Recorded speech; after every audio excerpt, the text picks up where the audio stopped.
ubundi uretse Imana yakinga akaboko naho ubundi ibitego bikeya bari budukubite n'ibirindwi, kubera ko tugiye muri analize ebana nta hantu Arsenal yahurira na PSG. Uretse n'ibyo kandi n'abatoza nta nubwo banganya experience, kandi experience buriya irakonta.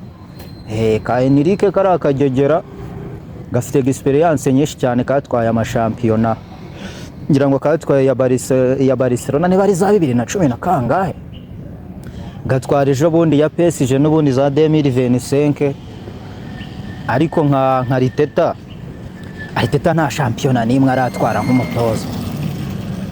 Kikoza yenda yubatse Arsenal ayigeza kuri finale n'iki, ariko turebye experience Enrique aramurusha ngaha na hehe kabisa.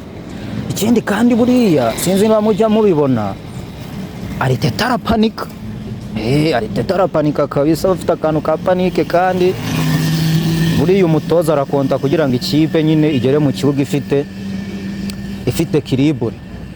So rero ebana, yego nanjye ndi umufana wa Arsenal, ariko ndabizi neza ko hano uretse nyine Imana yakinga akaboko bikeya n'ibirindwi bari budukubite.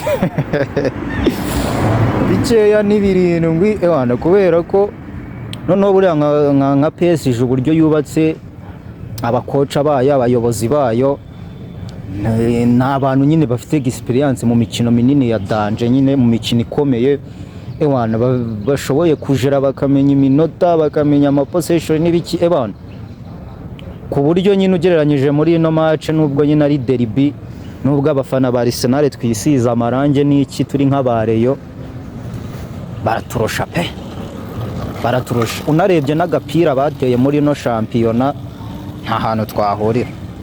So rero twafana twagira gute ebana, katurore ni bimwe bavuga ngo ntawamenya iby'umupira.